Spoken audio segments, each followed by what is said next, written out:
जय श्री माता जी। हम सभी श्री माता जी के श्री चरणों में प्रणाम करके अपनी कुंडलिनी उठाकर बंधन लेंगे। We will all bow down at the lotus feet of Shri Mataji, raise our kundalini and put ourselves in bandhan.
Swami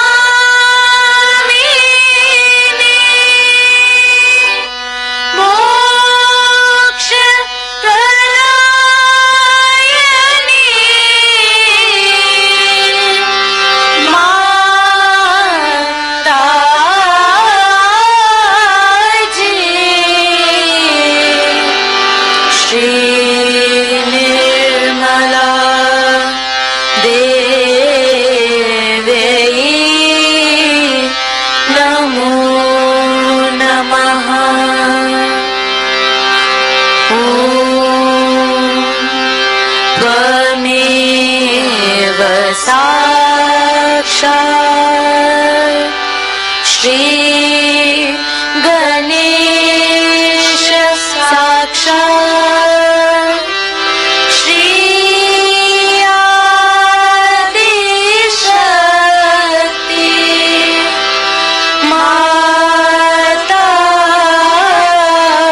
जी श्री निर्मला देवी नमो नमः।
इसी ध्यान की स्थिति में अब हम सब श्री माता जी की अमृतवाणी को सुनेंगे। In this meditative state, let us now listen to Shri Mata ji's अमृतवाणी।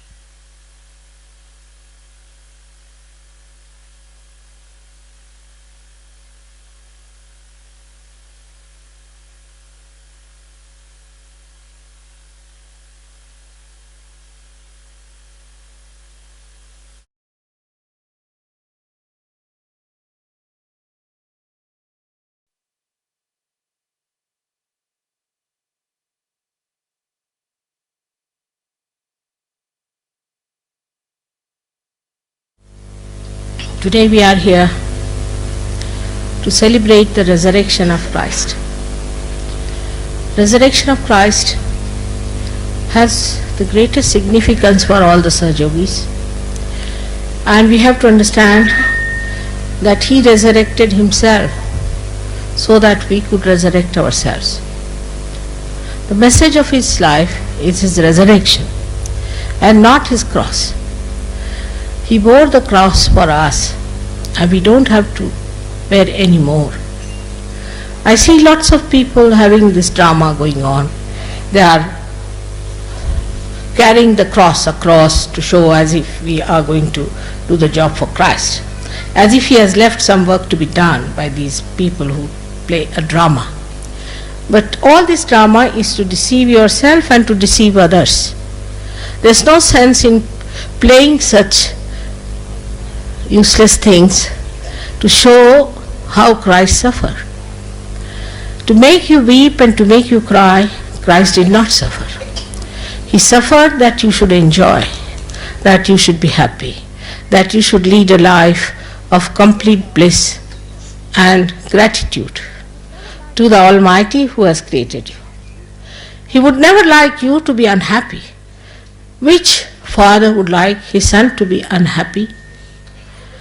So we have to understand that His message of His life, why He came on this earth, to do the greatest job is that of resurrection. If He had not resurrected Himself, I could not have worked out Sahaja Yoga. So we have to be eternally thankful to His life and to Him, that the way He did all this difficult task, taking upon Himself, that we cannot do. We human beings cannot do it. It's only He being the divine, He being the Om, He being the Logos, He being the Brahma could do it. But now you all have ascended. I can see on your faces, Christ writ large on your faces. It's beautifully shining in your eyes and twinkling. He is there within us, in our hearts, in our eyes. And He has resurrected Himself, and He has resurrected you too. But now it is for you to resurrect other people. You can resurrect other people. This is the power, you have got it. Through Him maybe, or through your Kundalini. But you have this power to resurrect other people. But first and foremost thing, you have to be strong like Christ. How He obeyed His mother, and how He obeyed all the demands of His life. How He was committed, and how He dedicated Himself to this single task. He didn't bother as to develop his monetary side, or to become some sort of a big officer, or to become another great rider or a swimmer, or climb on the Alps, some sort of a thing like that. He didn't try all these tricks, and didn't try for hanker after all these things that sometimes make us quite mad. What he did was to establish his identity as the Brahma itself, as the divine vibrations itself, which he established. What you have to do is to establish yourself as the resurrected people, as the realized souls, as the Sahaja-yogis. And this is going to be very easy. Now everything is made easy for you. Your realization, then your powers, everything has beautifully settled within you. It has worked out so beautifully, slowly and steadily. I don't think I have ever tried to force you to do something, or have compelled you to do something. But through your own ascent you can see what's wrong with you or with the people about whom we are talking. And then you can also know through all these powers whatever is to be known. All that is unknown can be your own, everything. But the attention should be towards your ascent, towards the state. Now ascent is not some sort of a physical process. It is not that you ascend some staircases. It is a state. It's a state of your personality. And there where I always say, excuse me, I think the sun is showing its results. See how the sun listens to me. Can you help me a little bit to take out? Things very hot for me. I don't know what about you people. Just telling me off. Just put it down. It's very hot. Just put it down.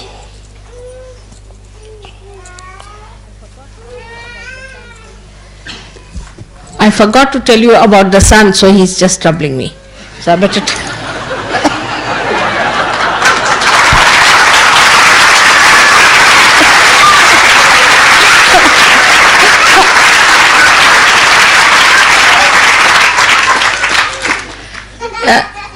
they have been telling for the last 1 year, you see, we've been thinking of coming here for this puja. And I was very anxious that we should have the Easter Puja here. But the dates were not very suitable, because those days the moon would be waning. So I thought, how will I do it without the moon? We have to have the moon there, it's important. So I thought we'll have it sometimes later. And suddenly it happened that I had to come here. Luckily, I was here. And then on the television for the Last 1 week they have been telling that it's going to rain heavily, it's going to be very clouded,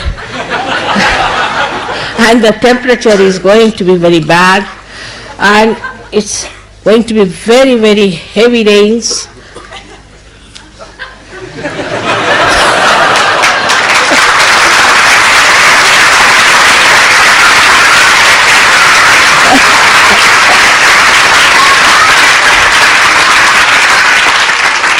And again, every night, every time they announced about the weather, it was looking even worse every time. So, I thought, now what to do?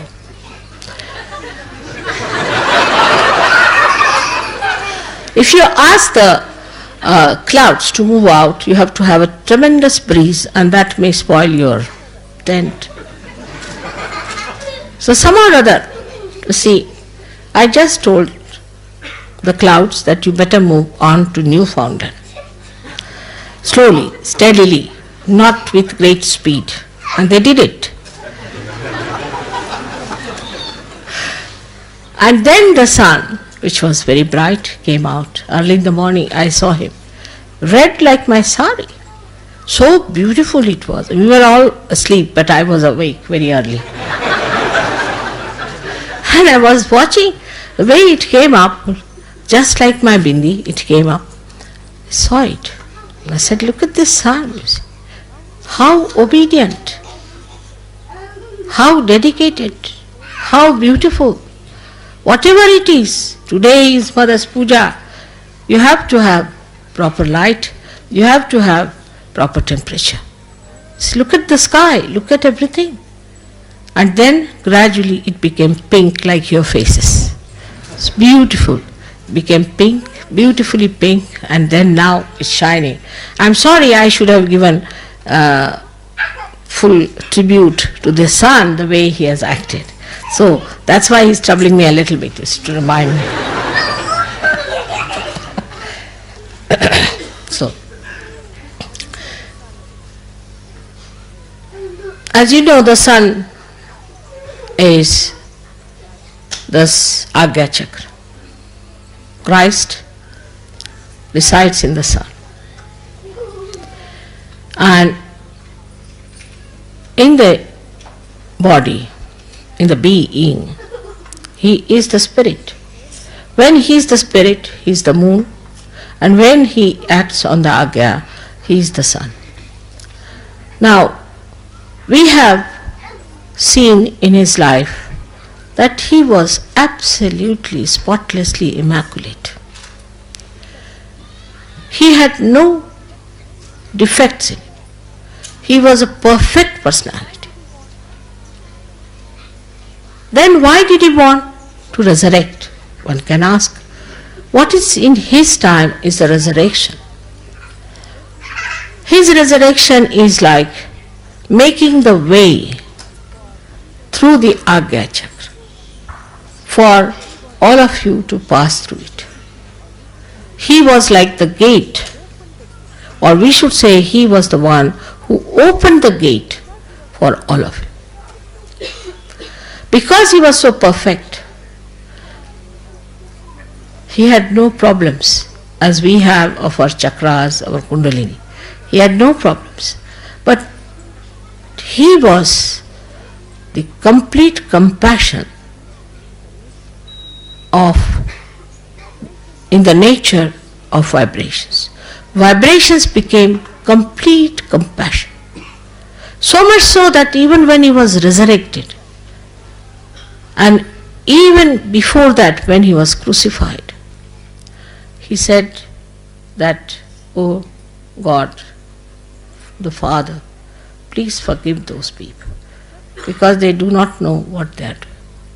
Such forgiveness, such compassion. And the mother had to watch all that, keeping quiet, because that was the game. That was the thing one has to do. He had to play his game, and he played it so well. So now when we talk about Christ, we have to remember one thing, that he has done all this for us. Now what are we going to do for him? He is the pattern we have to follow. Supposing if that is the pattern we have to follow, then it's not that we carry the cross on our shoulder. That's not the pattern you have to follow. Many people think because he carried the cross, we can carry the cross. Anybody can carry the cross. If you, in India, if you give about 5 rupees to a loader, he can carry a cross across. What is so great about it? What is so great in carrying a cross on your shoulder? It's nothing, something great. Any wrestler can do it. Anybody can do it. That's not the point. The point is we have to carry the work of Christ of resurrection. That is what we have to realize. We have to understand the importance of our being, of our lives. Like Christ understood that he has come for this great job here.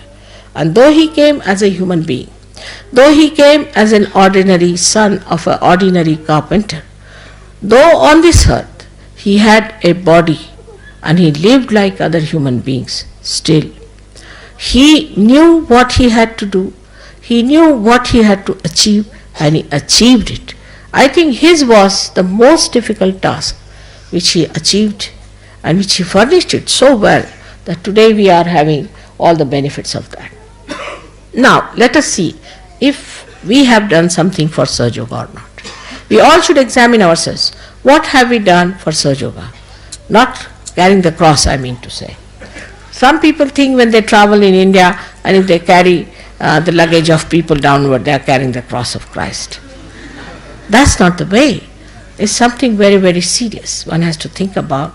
And that seriousness is how far we have achieved that state. For that, what have we done?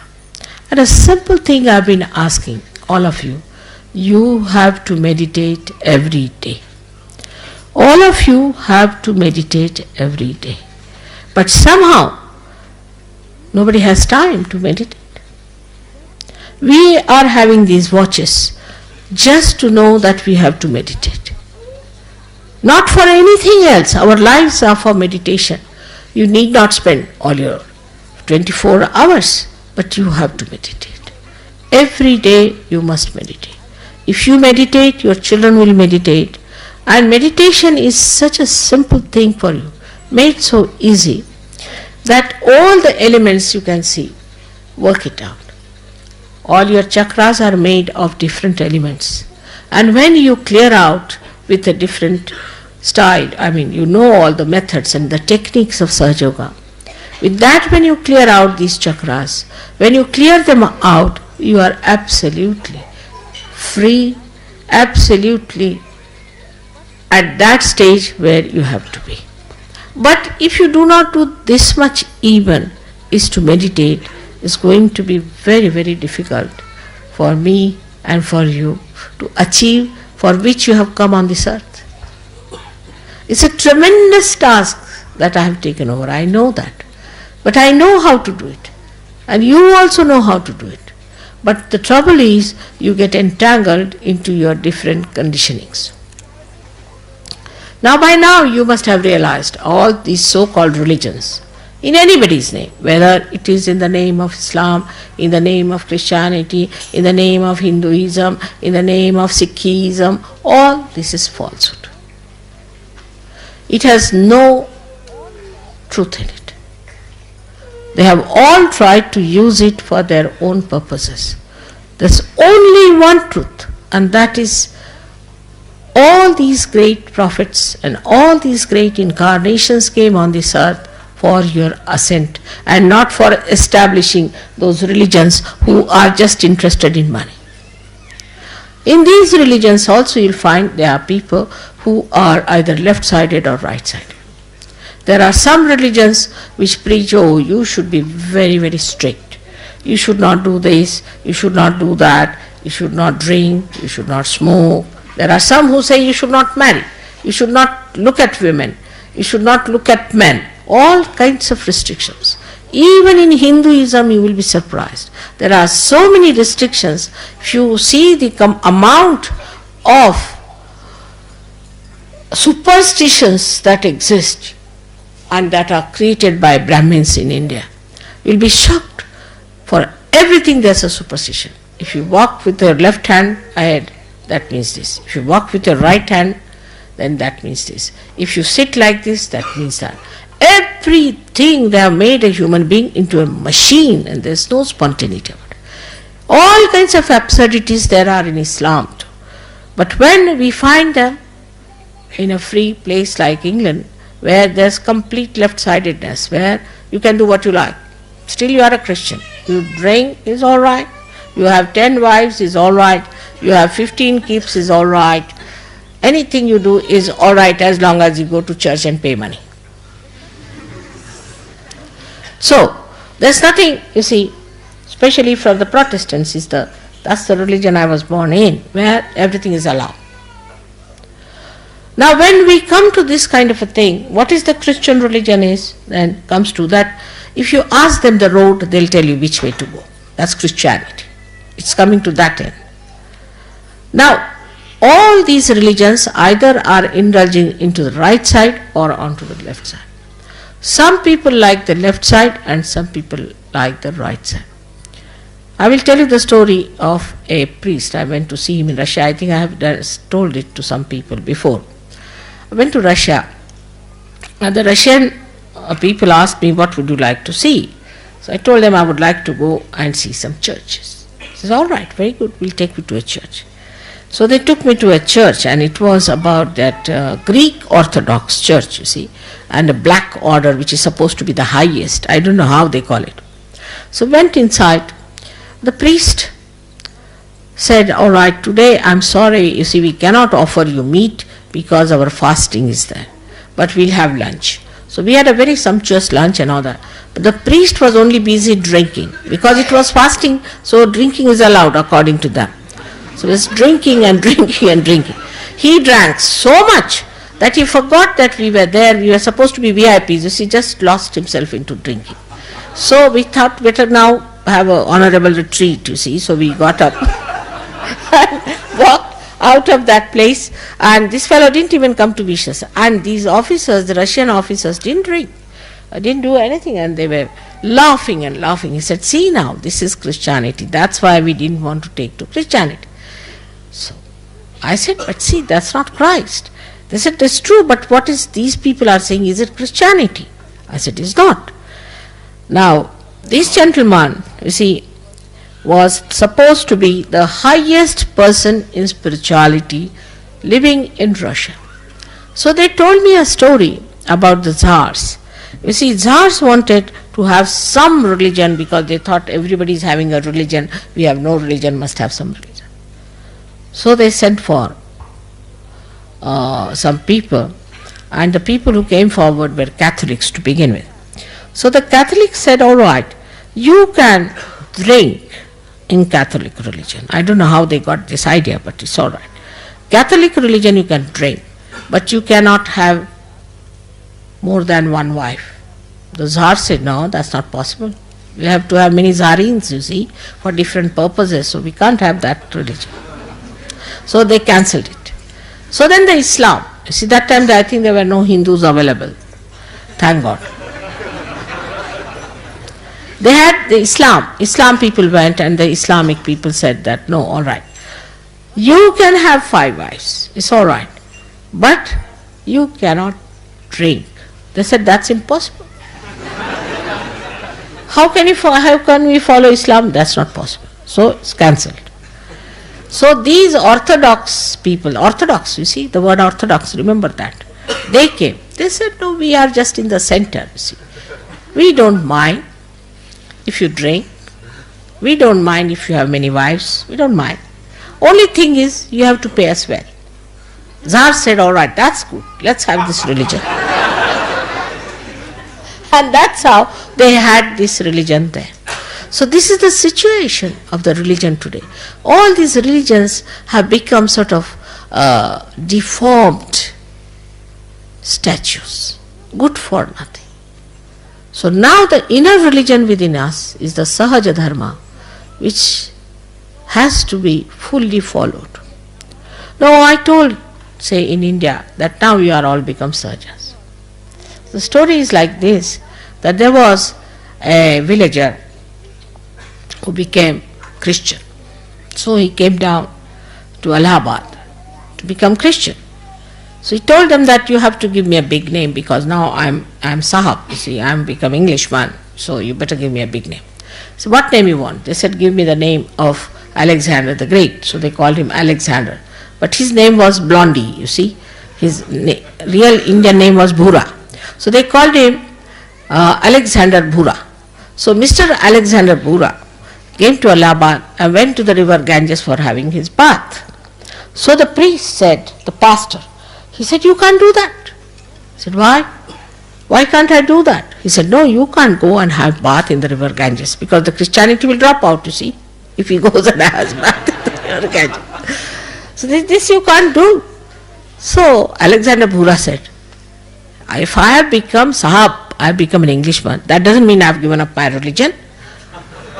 You see, this is exactly what is happening to us when we try to follow any religion whatsoever. Now we are all identified with our so-called religions in which we were born. For example, if I told Indians, now you don't go to temples, you are not to go to any temple, even if it is a Swayambhu temple, unless and until you have told me don't go to a Swayambhu temple at any cost. There are many churches also where there are very good statues, we can say, or have got something which are really Swayambhus. But there are very few. So you tell me and then go. But they won't listen to me. They won't listen. And when they go there, they catch on their agyas. Once I went to see one temple, which was of course a Swayambhu temple, no doubt. So some Sahajogis decided to go there. But I didn't ask them, they didn't tell me. When they came back, as soon as they saw me, they all fainted. I said, what happened? Where did you go? Oh, we went to this temple. I said, why? You never told me. What do you have here? You see, the Brahmin put the tika on, it's finished. Then it took them 1 month to clear out. Now they don't go. They had enough of it. The same with the Christians. Now, the other day I heard about the Paris episode, where people wanted to have weddings in the church in Paris. So they must have special dresses. Somebody came here to buy some special dresses from what shop is that? What name? Some big name. So the special dresses must be worn because they have to go to the church. And when they came out of the church with those dresses, they had become bhoots. I was surprised what has happened to these 25 of them. What has happened is that in the church there are many dead bodies buried. They are all cut. So when you go also to see the beautiful architecture, go with a detached mind. Don't think that you belong to that church. You don't belong to any church. You don't belong to any temple. Don't belong to any one of these forms. Then only you will ascend. And I have to tell you today that Christ did not belong to any religion. He didn't follow any religion. He followed his own spiritual religion. When he went to one church where there were people who were discussing, the Jews, he went there and he was talking to them. The other day I saw a beautiful painting. They had given on the newspaper a very beautiful famous painting where Christ is talking to the doctors and he is rubbing his left swadhisthana very nicely, and all the doctors, you see, one of them is listening to him, one of them is looking at him, sneering at him, another one is little bit paying attention to him, he's just rubbing his left swadhisthana. It's clearly, you can see it so clearly. And so now with these new achievements, you must rise above all these things and you must understand that we have to be very independently looking at ourselves. We are no more belonging to any religion. We belong to the religion of God, which is Sahaj. And Sahaj is the religion, it will spread only when you really become nothing but surge. But that's something I don't understand. It doesn't work out. I met somebody from, I forget that, there was say called Ahmadi or something, who was supposed to be a incarnation or something. His disciples absolutely should say that they behave in such a manner that you can't believe it. How ardently they believe in this man. Whatever he says, whatever he does, how they believe in him, it's very surprising. You meet anyone who is following any guru, anyone, you'll be surprised the way they are fanatic about this fellow. They will not hear anything against, leave alone that. But if he says you stand on your head for the whole night, they will do it. I don't know what happens when it comes to falsehood. We try to follow it, and when we know the truth, this is the truth, then we take advantage and we try to compromise. We think the truth will not do anything about it. Not that truth will punish you. It will not, because you are realized source. It will not. It will not punish you up to a point. But remember that Ekadasha is absolutely working at the same time. If you do anything wrong, like these people went to the church, they were all caught. Now they may say that, Mother, why should we be caught? We are Sahajogis. Because you are vulnerable. You are vulnerable. Yet you have not reached that stage.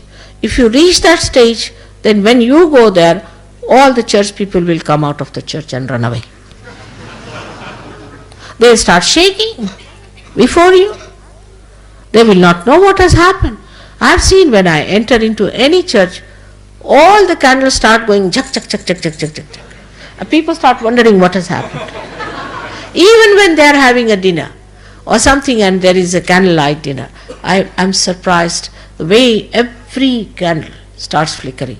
And people start looking because the booths are sitting before them, you see. So the candles immediately show that these are the booths sitting here. With all this knowledge that you have, the light you have within yourself, by which you are enlightened, still if you are going to these left and right sided things, is very, very dangerous.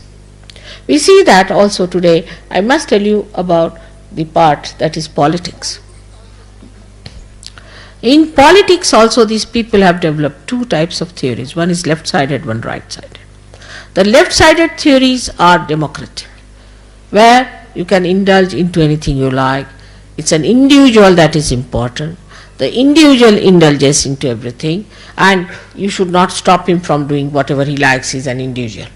So he has a right to cut his nose, he has a right to cut his eyes, to do what he likes. An individual is allowed to do what he likes to do, and then what happens? That we find this democracy becomes a demonocracy. Everybody is a demon. Everybody is busy cutting throats, cutting all the bases and the roots of life, because everybody is Brahma, becomes a great personality, because individual is so great and the collective is lost, completely lost. But on the other side, where it is more discipline, more aggressiveness, more controls and everything, is the right side, which we can call as communism, where people are controlled all the time. Now why? Because for the collective the individual must sacrifice. In that case the individuals become weak, and if the individuals are weak, then the collective cannot be strong. It cannot be strong. Individual have to be strong. For example, you will see that the people who come from communist countries, they drink more than people who can drink here. Or those who come, say, from Islamic countries where they don't touch anything, can drink more than even Sardarjis. So you can imagine what is the situation of human beings is, that out of fear if you try to control him, he goes to the right side. But he is in no way perfected. He is not transformed. He doesn't accept the situation. He doesn't become that. He doesn't have that power to control himself. He doesn't get over his sinning aptitudes. He's still there.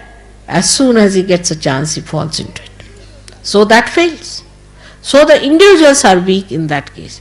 And where there is complete abandonment, do what you like, live the way you like, indulgences, all kinds of things. So you find, every day you see and you say, oh God, this is a decadent society, this is happening. Decadence is because an individual whom you have given all these powers has no power to bear them. An individual cannot bear money.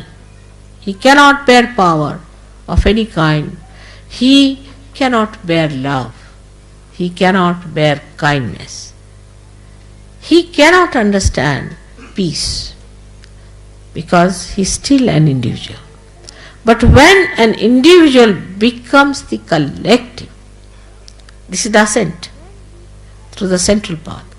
When he becomes the collective, in his strength, he strengthens the collective. And also the collective looks after, protects and guides the individual. This is what Sahaja Yoga is. So the politics of Sahaja Yoga is that you have to become the collective personality. And there where we feel that still we are something great, we are different, we are Indians or we are from England or from France, still if you are identified, then you are not collective. In collective sense, we are all one, part and parcel of one being. Then you are really acting as collective being and you are one with the divine, where the sun is looking after you, the moon is looking after you, the winds are looking after you, all the Mother Earth and all these elements are working, ether, everything is working for you, and you are so well protected and blessed by the special quality to enjoy the joy. Then you really become sensitive to that joy. When you are one with the whole. Like if supposing this finger or this finger is not one with the whole, is numbed out. As it happens in leprosy, what happens? That this finger becomes numbed out. Even if a rat eats it off, we don't know. Because there is no connection, no nerves acting, it's insensitive. In the same way, if you are not collective and not bothered about collective, you are going to be dropped out. You are not going to be there to enjoy the beauties of your own glory and that of the collective. So one has to understand that we have to be strong ourselves, we have to ascend, and we have to be collective.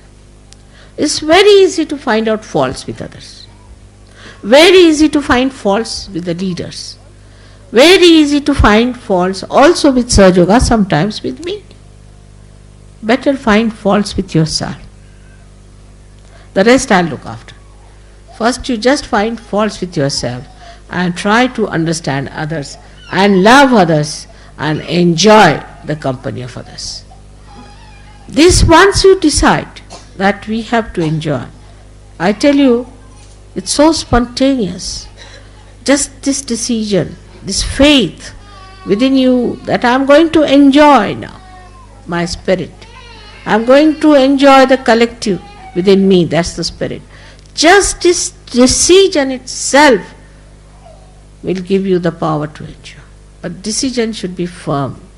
No hypocrisy, no playing games, no ego, no conditioning, nothing. Just pure desire within us that we have to be the spirit. And the spirit which is the collective being within us. I hope today on this day of resurrection, we have to be thankful to Christ very much for showing us the way. And also we have to be very much concerned and alerted about ourselves. Where are we? Where do we stand? What are we up to? What are we doing?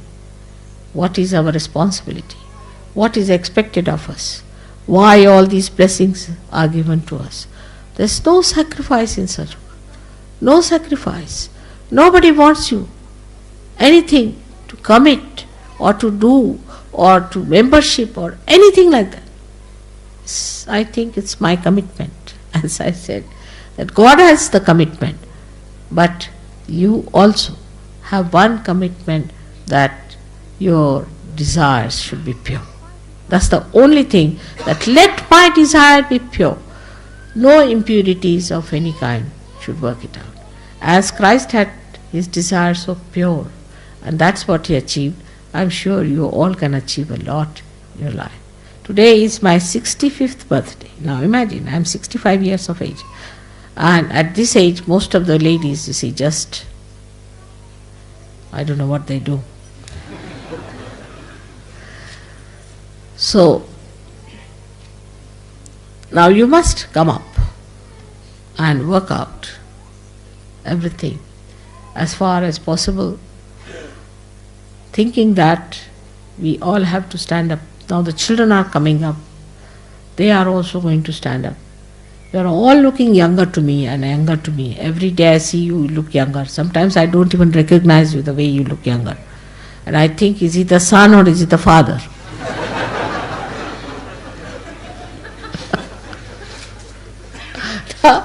The situation is such that you are all blessed.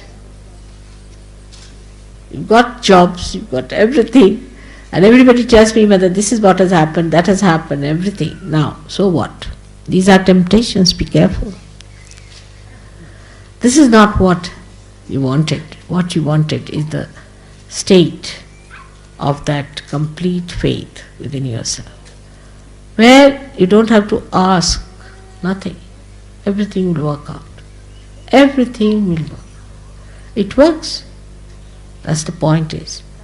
So I hope next time when we meet, I'll see even younger people than what I see today. And I'll be able to recognize you. Christ died at a very, very young age. Very young age. He's very young, I must say. But how much he has done for humanity. Nobody could have achieved that much in that small age as he has done. It's remarkable. It's really remarkable. That's what I expect you to follow his footsteps in doing remarkable things. And let me see all of you, every one of you, have to do something great. And today is the day of certain promises. May God bless you for that. And I thank you very much for this birthday of mine.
अब हम श्री माता जी की आरती करेंगे. We will now offer Aarti to Shri Mata जी.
सबको दुआ देना माँ, सबको दुआ देना।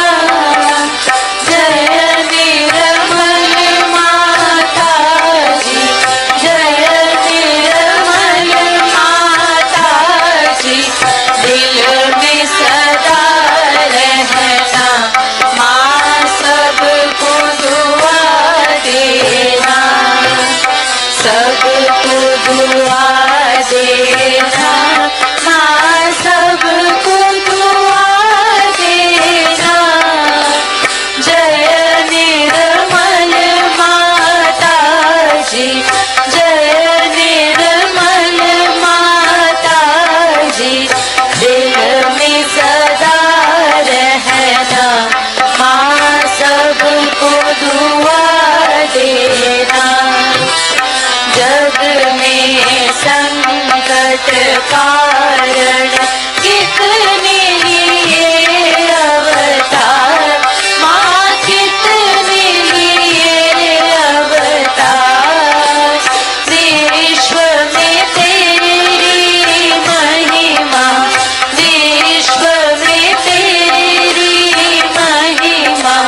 तू गंगा यमुना माँ, सबको दुआ देना, सबको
साक्षात् श्री महालक्ष्मी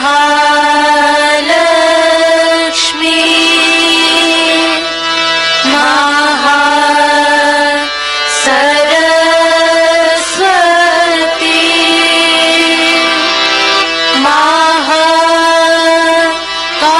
महाकाली त्रिगुणात्मिका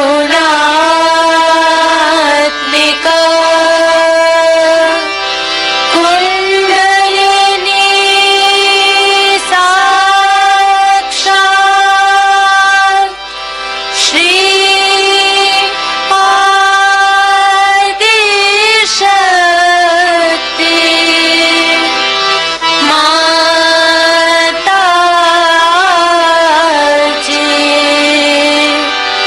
श्री निर्मला देवी नमो नमः। ॐ त्वमेव साक्षात् श्री कलकी साक्षात् श्री आदिशक्ति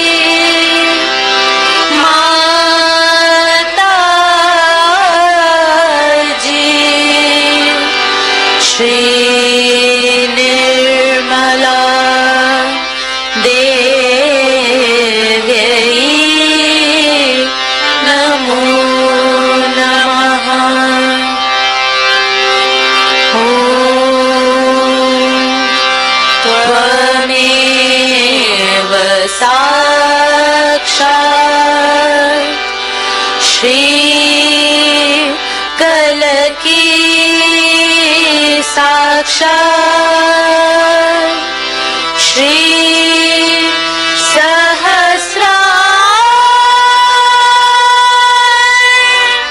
स्वामी मोक्ष प्रदायिनी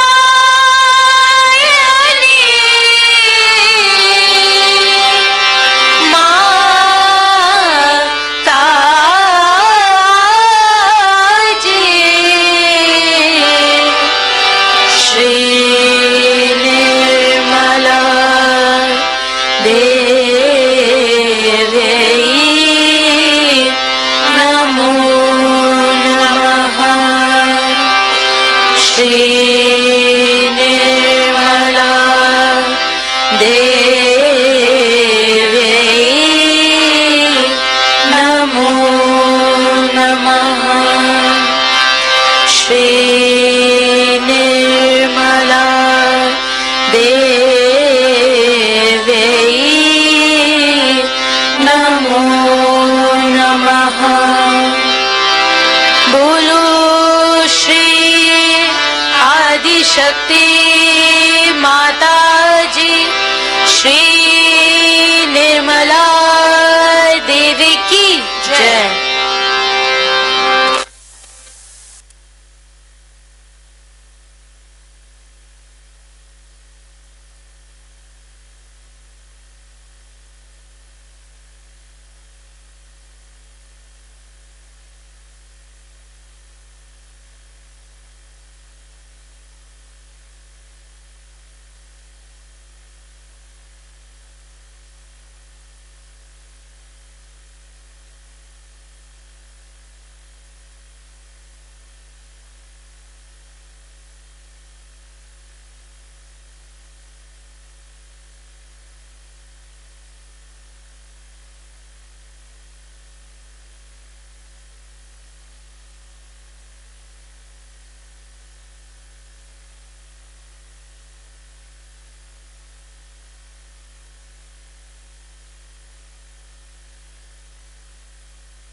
श्री माता जी, आपका कोटि कोटि धन्यवाद माँ कि आपने हमें आपके श्री चरणों की आराधना करने का ये अवसर प्रदान किया। Thank you Shri Mata ji for giving us this chance to worship your holy lotus feet. जय श्री माता जी।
Om